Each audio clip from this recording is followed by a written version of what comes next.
Joseph, it is my pleasure to welcome you here this evening.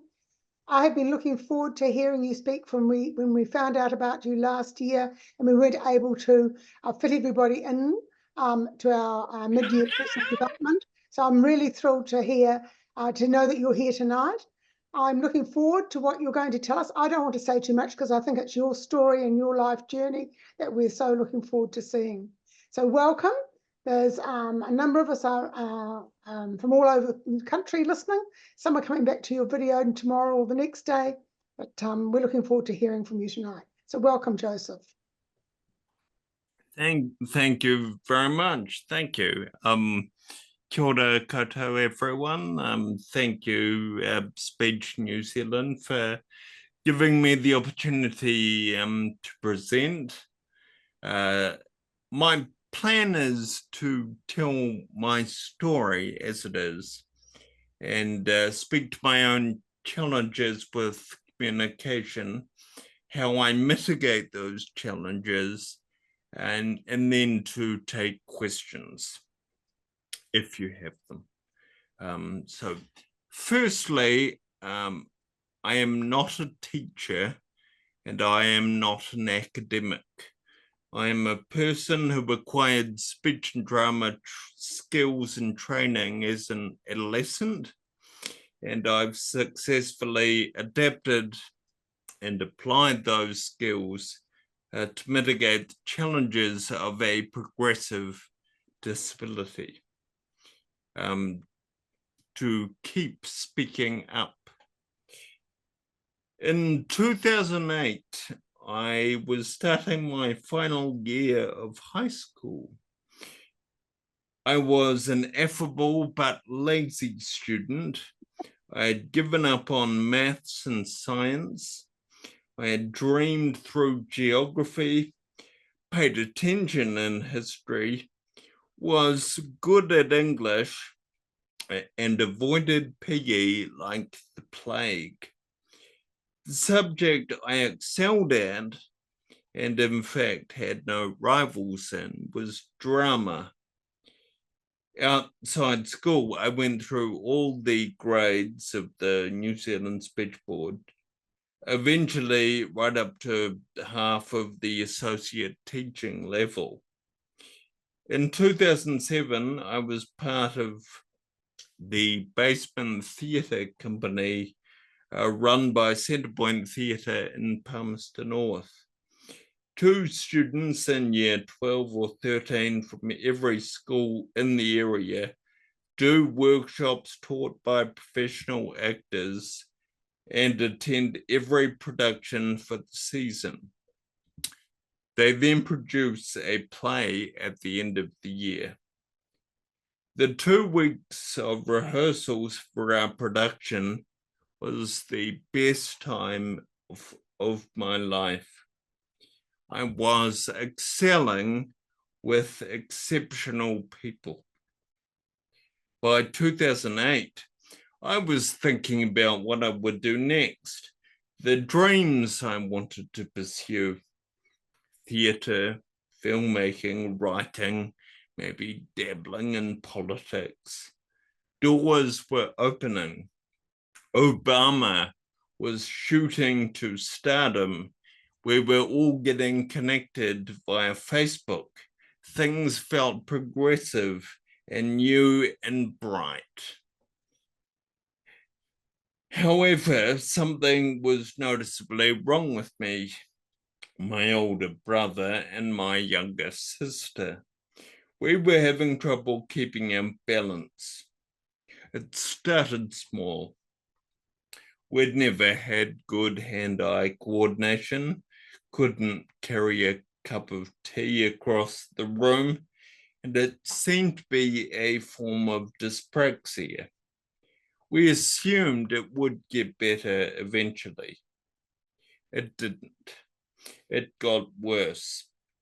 In April 2008, all 3 of us were diagnosed by a neurologist in Auckland with Friedreich's ataxia, a rare condition. No cure, no treatment. Sorry.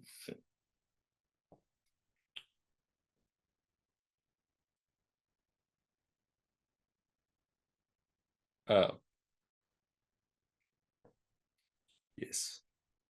It's caused by a recessive gene affecting mitochondrial cells to function incorrectly. Mitochondria are found in all parts of the body, but are most highly concentrated in the nerves. Over time, those nerves start working less well. And this causes progressive disability. It starts with difficulty walking and speaking clearly, then wheelchair use, heart problems, sometimes diabetes. Usually it means an early death. At least that's how it is at the moment. In a few quiet words, our neurologist had shattered every one of our dreams. We returned home and, of course, Googled Friedreich's ataxia and got the denial stage started as quickly as damn it. And we did our best to carry on. A lot of what I learned about my fate was scary, but the worst thing by far was a video I watched where a gentleman with Friedreich's ataxia in his mid-50s spoke to the camera, and his voice was so garbled and incomprehensible that it was difficult to understand him. Moving forward a decade, and almost everything I was told to expect has come to pass. I now use a wheelchair to mobilize. I have a minor heart condition, and my voice is not what it was. But perhaps because I fell from a greater height due to all my speech and drama training, my ability to communicate has diminished much more slowly. My dreams of the theatre and of the screen are now just dreams, but I forged new purpose in creating art, in writing, though not yet in published form, and in the enduring friendships I have. I did briefly stray into politics in 2020 by standing as a candidate for the Green Party. I look forward to plenty of public speaking opportunities, but alas, the pandemic disrupted all our carefully laid plans. Anyway, ambition for a career is not what makes life worth living. Why is communication, in particular verbal communication, so important to me? I think it is because it was both my greatest strength and how I think. Like many people, I think in voices.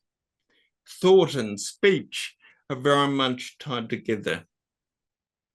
For me, expression and impression, or thought, has to move at a similar rate if they are to work together. It is no good letting my mind race several sentences ahead of my mouth. Then we get garbled nonsense.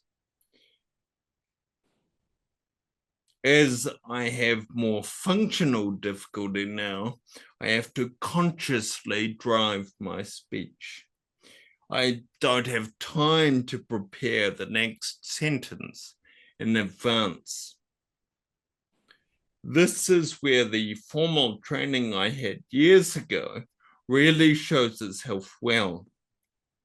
I don't need to focus on the next sentence because I have confidence in where I am going.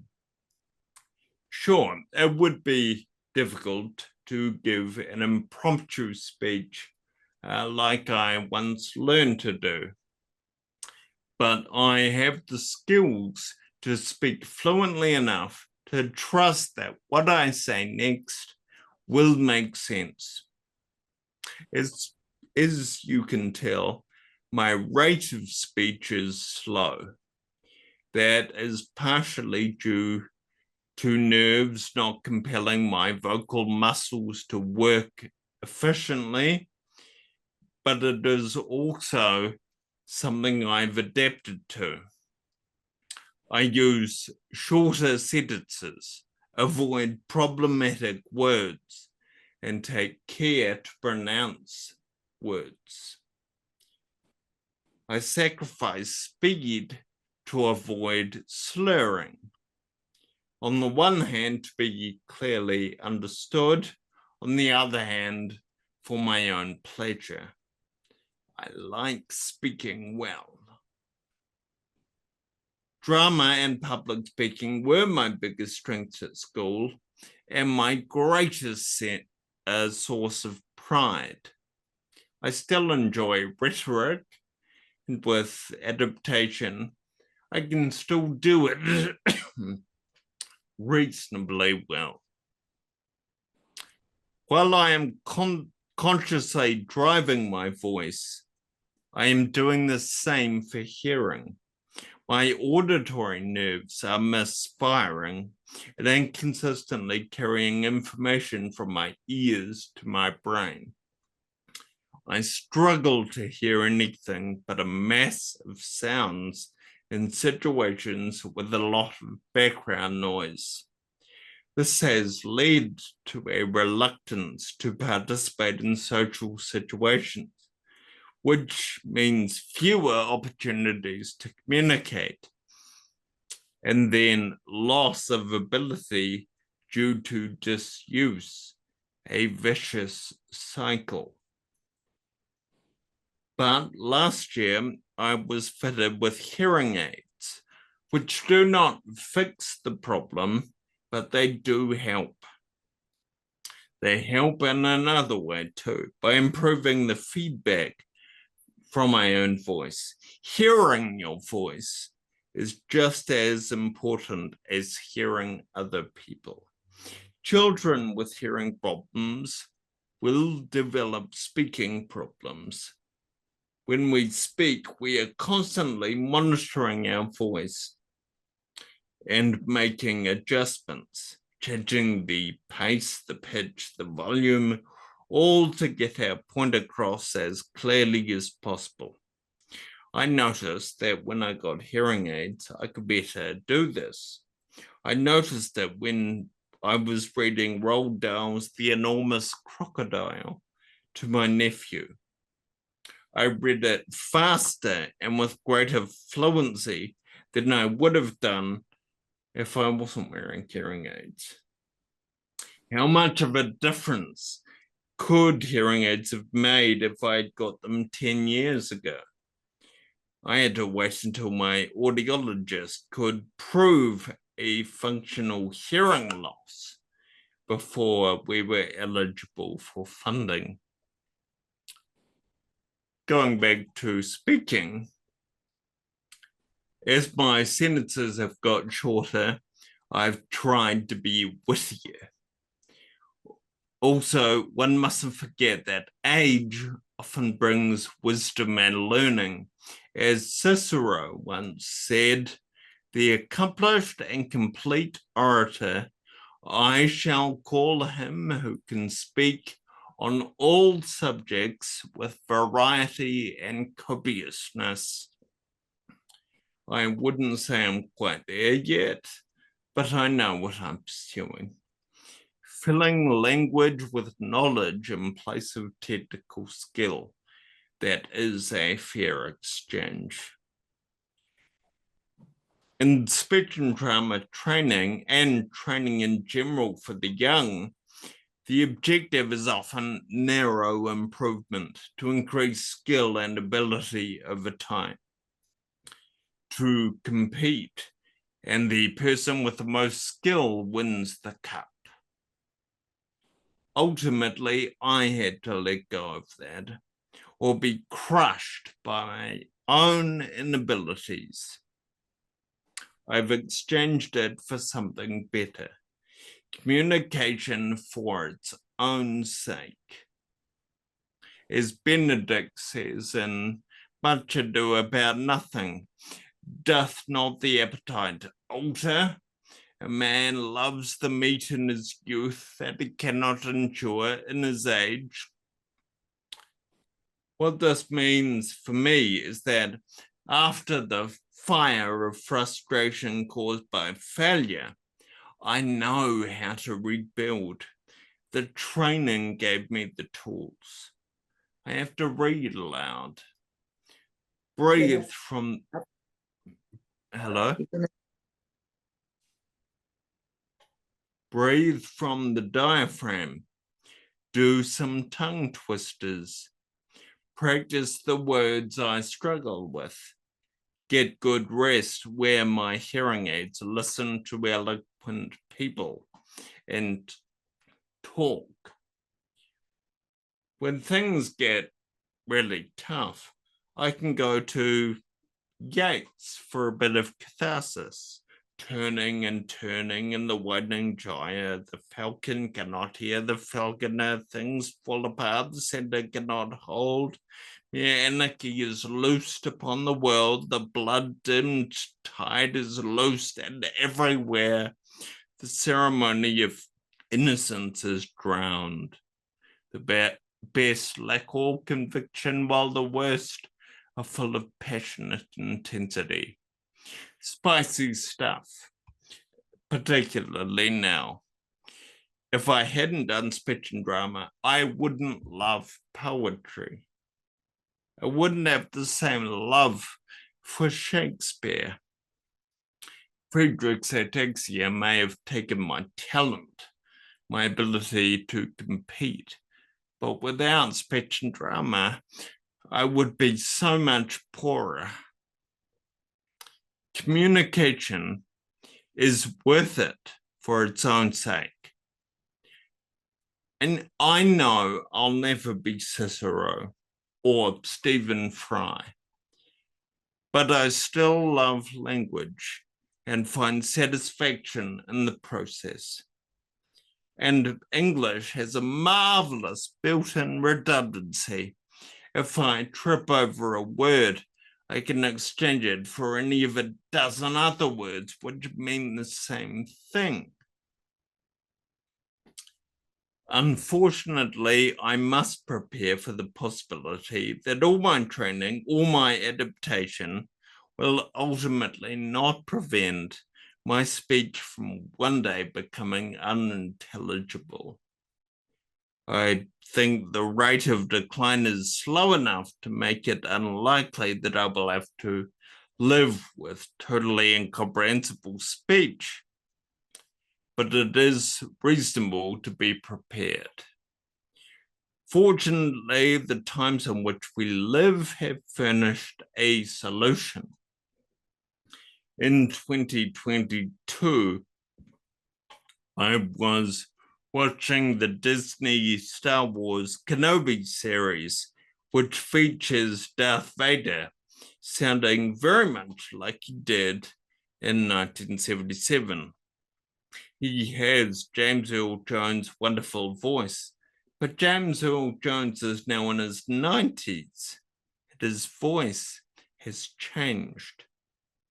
So a company based in the Ukraine used recordings from 1977 with his permission, and they cloned his voice. All Disney has to do now is have an actor match his pacing and general pitch, and they can transform the tone and timbre of the voice to James Earl Jones from 1977. I was very, very struck by this, and I emailed the company, Respeecher. how could their technology be adapted for someone losing their ability to communicate? Turns out that was the very purpose for which they were created in the first place. Cloning voices for Hollywood is just a handy money spinner for them. So they offered to clone my voice for free. If we can imagine in the future my being dependent on a computer to speak for me, think Stephen Hawking without the brains, but rather than a robot voice, it will be speaking in my voice. And not just the voice you hear now, but how I might sound if I didn't have the effects of Friedrich's ataxia, the slow pace, the slurring, the choking of words. My voice as I still imagine it to be.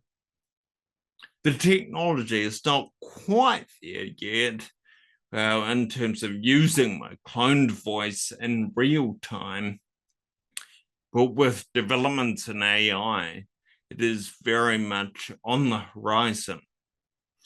Currently, my cloned voice is a novelty, but I will show it to you. I am about to play an extract from a speech by a prominent New Zealander using my voice. Bonus points if you can guess who this actually is. Okay, Helena, if you could play the first file. Hopefully this will be the correct one. So we're saying voice what without the two? Yeah, without the two, just the... Sure thing.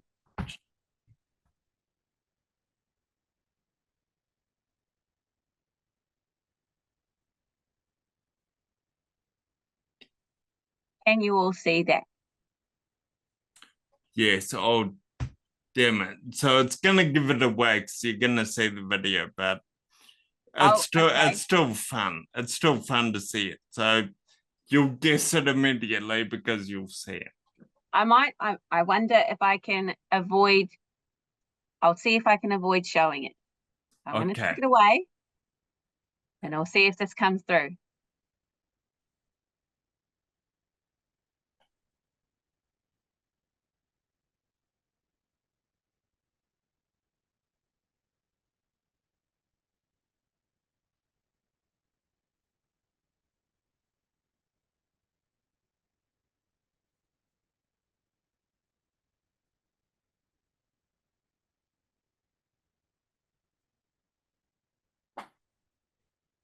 How did that work? We couldn't hear it. Okay. So just play it with the video. It's still fun to see. Okay, we'll see. I wonder. Gorgeous image though to look at in silence. Oh, that's why. I wonder if I can. I'm just going to see if this works. Did that come through? No. No? Okay, one more try.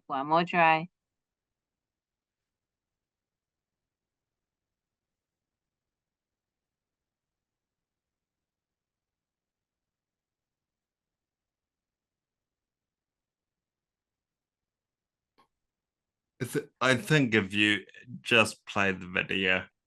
New Zealand and knowing at least someone. It is one of the beautiful things about a small... Oh, that's not working, is it? Okay, try one more time.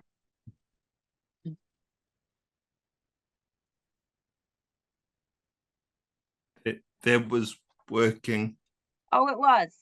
Yep, that was working. Well, you've probably seen it, but Yep. Well, that gives you an idea. it's all right. I can share it again. I just didn't realize it was working. My apologies. No worries.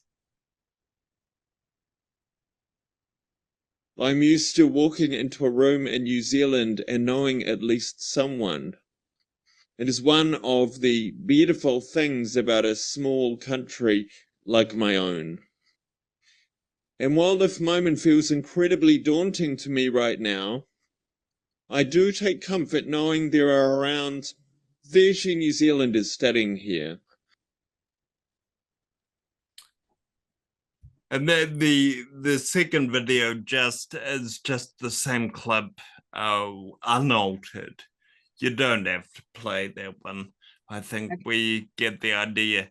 Yeah, so it's rather. Oh, my video's not. Sorry. It's rather fun. Here we are. Rather cool. But note that re-speecher, they are very conscious of the ethics of voice cloning.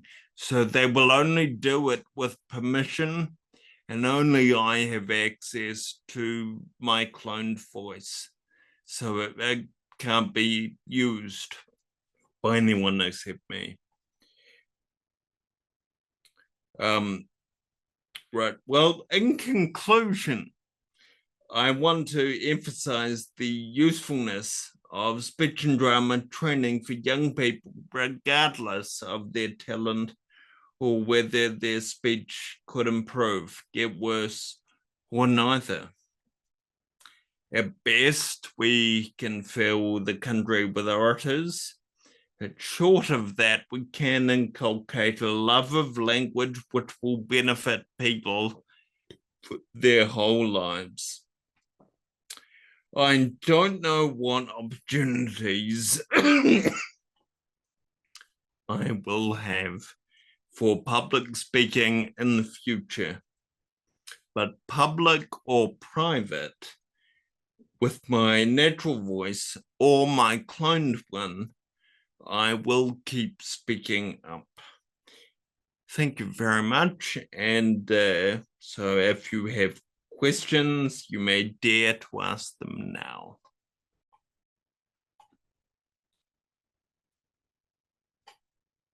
Pauline, you just need to unmute yourself.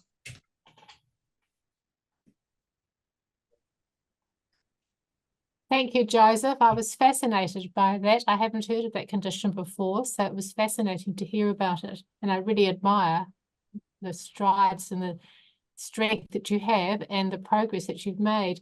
Now, you mentioned that you were writing. Can you tell me about your writing, please?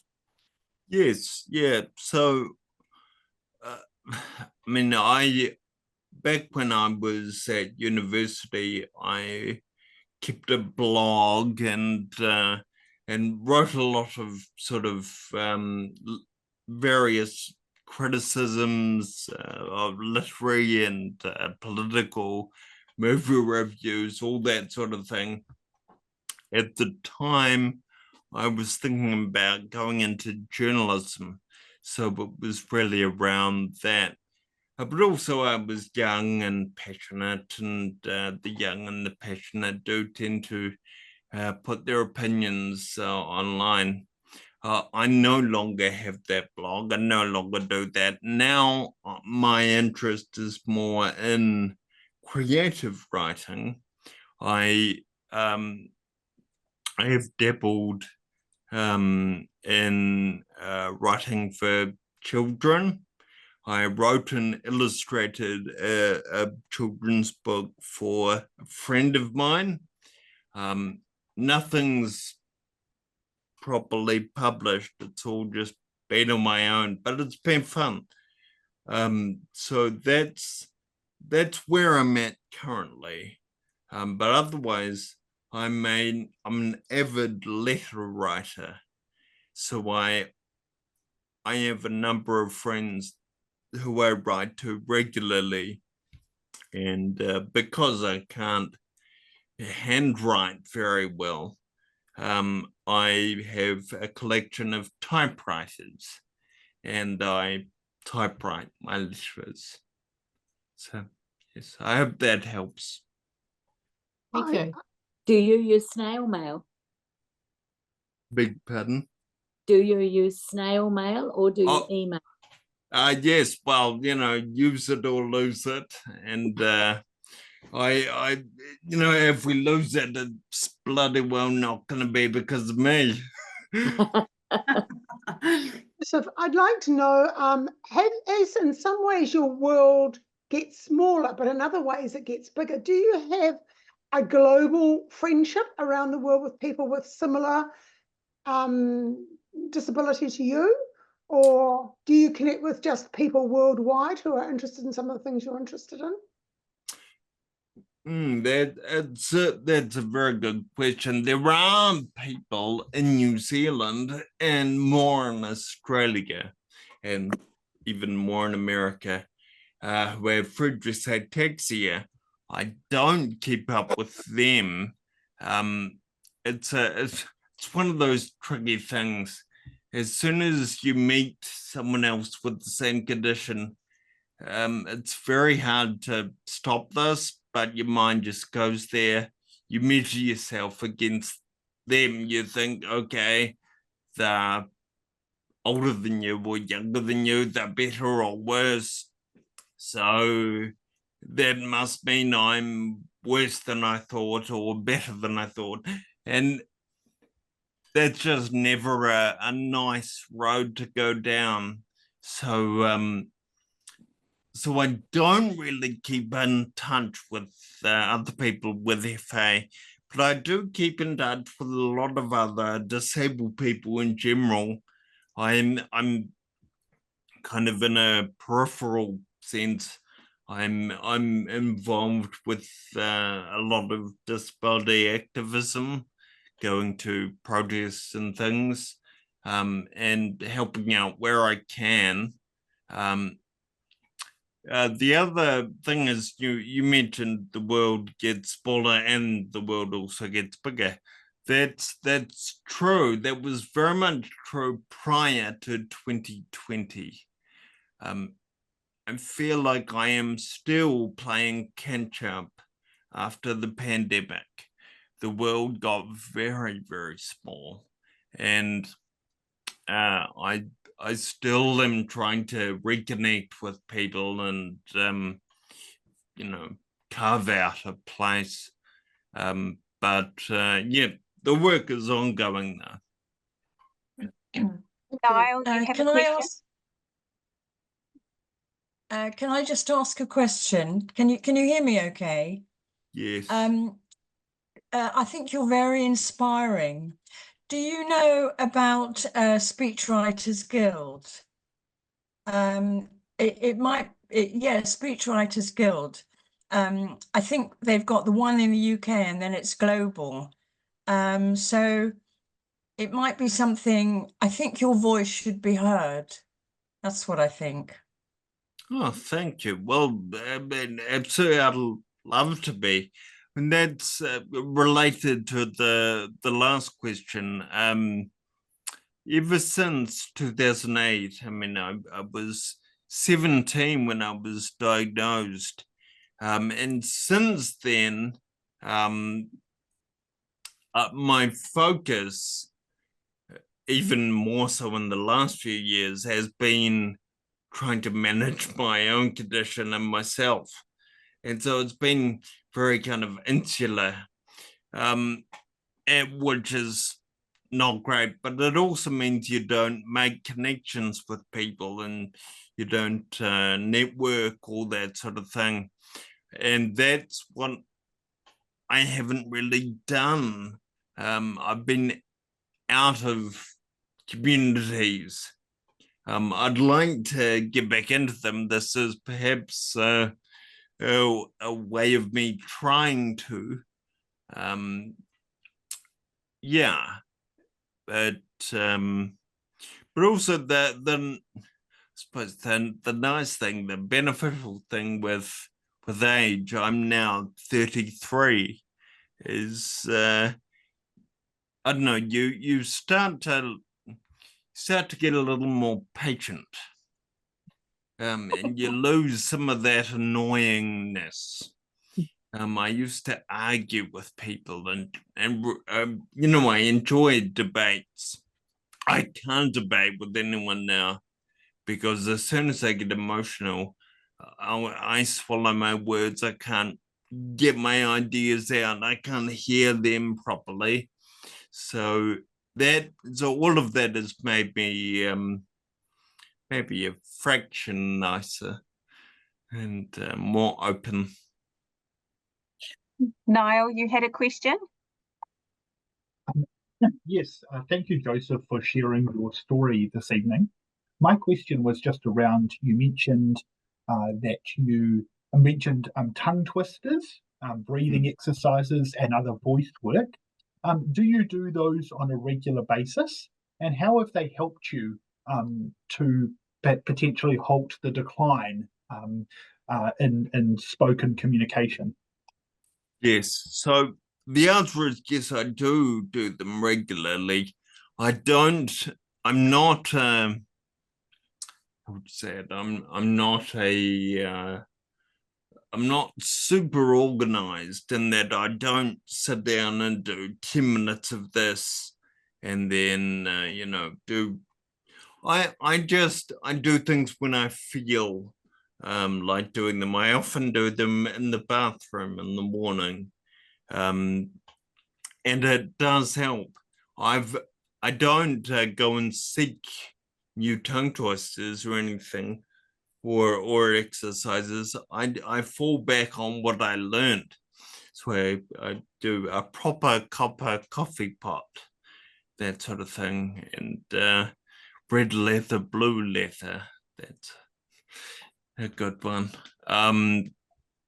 Yeah, and I find that all helps. Breathing has become a lot more important. I tend to cough a lot more now, and I didn't really realize that. But when I started using a wheelchair more or less full time, my breathing became shallower. And so now I take an effort to breathe deeply, and I think that helps considerably. If we were to compare how I speak now to how I was speaking 10 years ago, it's very, very similar. I'm a little bit slower, but I am quite similar. So, and in that time, I've, you know, started able to use a wheelchair full time. A lot other things, other physical changes have happened much more quickly. I hope that answers your question in some way. Yes, thank you. Joseph, I recall when you and I met earlier and we're talking about this opportunity to speak with us all, you'd explained how the recordings of your voice were actually taken from the work that you'd undertaken as a radio presenter as well. Yes. And how you've then had to you've utilized those recordings being played back to yourself within your continuation of ensuring communication within your own style. Would you like to share that with the team? Yes, so that's something I do, and as I said before, I don't you know, I don't have a routine of doing things. I'm, you know, as I said at the start of my speech, I'm fundamentally a very lazy person, and I've always been drawn to things that are fun. So that was a way to make things a little more fun, because it becomes a game. I'm listening to myself saying something, and then trying to repeat it as close as I can. What's kind of cool is I can take a speech from Jacinda Ardern or even David Longy and change it into my voice and then play it back to myself and then try and say it. I'll never be able to truly replicate it. That isn't the point. It's just that it encourages me to try and speak faster while not making it a boring thing and an annoying thing. When you keep failing at things, it becomes really easy to give up on them and to not do them anymore.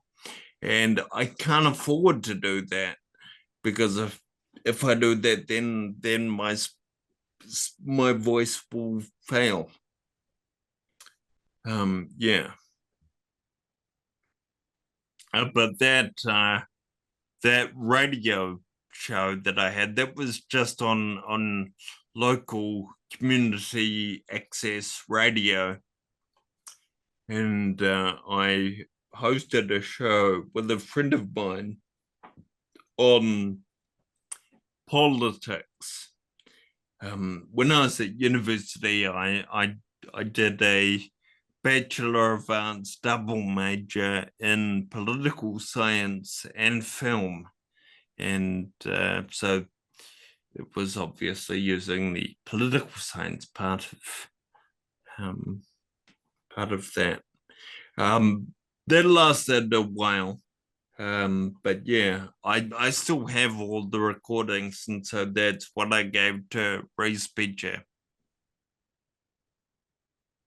Thank you. I'm also curious around whether you think there would be ways to assist others within your community or others that are struggling with their speech due to disabilities in whatever form that they may take, in undertaking a speech and drama teachings in the same sort of fashion that you yourself did, but obviously adapted to their situation to help them along their own journey of ensuring their communication remains as fruitful as possible. Yes, absolutely. I think in that, the point is not for it to be, a competition. So they're not feeling like they're not getting from this level to this level, so they've failed. But at the same time, you can't just flatten it and not put expectations on people, because disabled people very quickly see through that. We don't want to be different.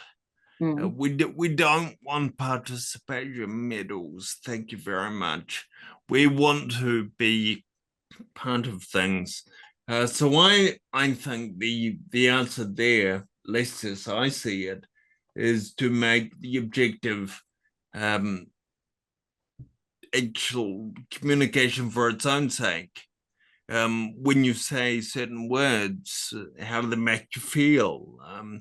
There are words that they dance on your tongue, and it's a very fun thing. It's a pleasurable thing, and and that's kind of regardless of ability. And so I think if that's the objective, you would get hopefully more uptake. But also, it took me a damn long time to start concentrating like this on speech and on maintaining skill. I gave up on things which I wish I hadn't done, because I can't go back. I can't recover them. I used to play the piano, and when I wasn't getting any better and it was just getting harder and harder to maintain, I stopped. And now I can't play it at all.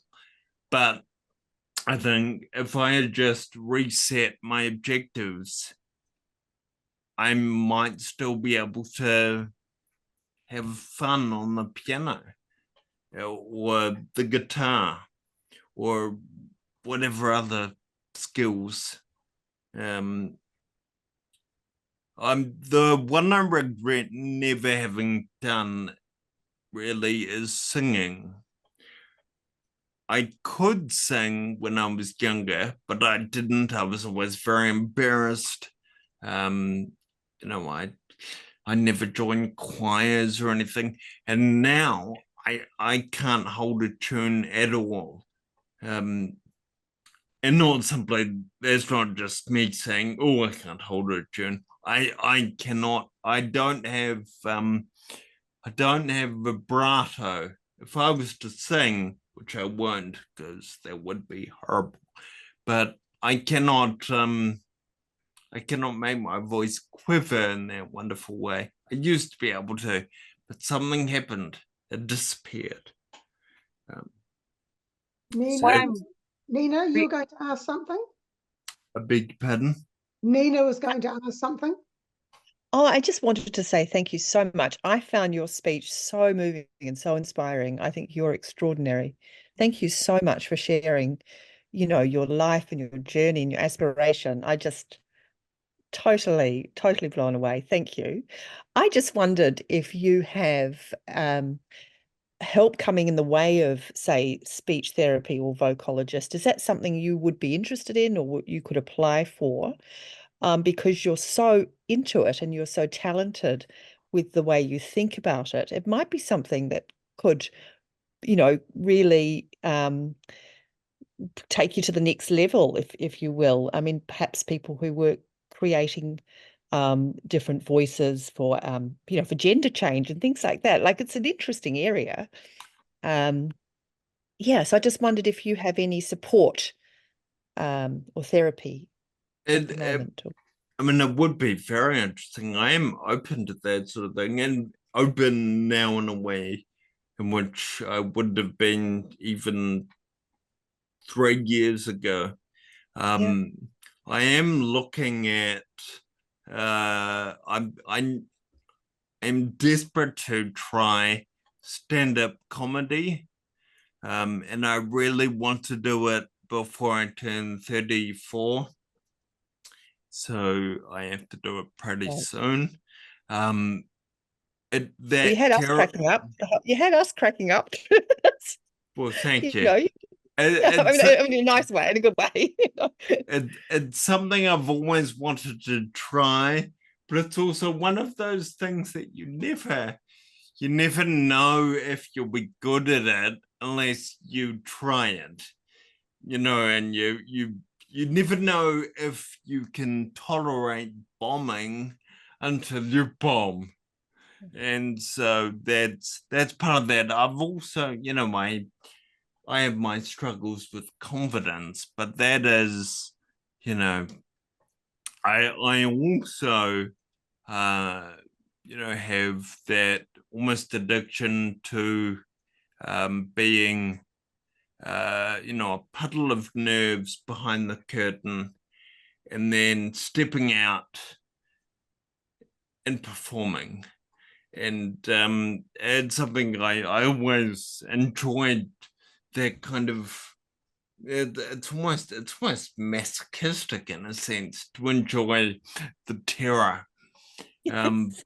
But I do enjoy it, so that's why I have to do stand-up. But I also am interested again to maybe do some improv classes and that sort of thing.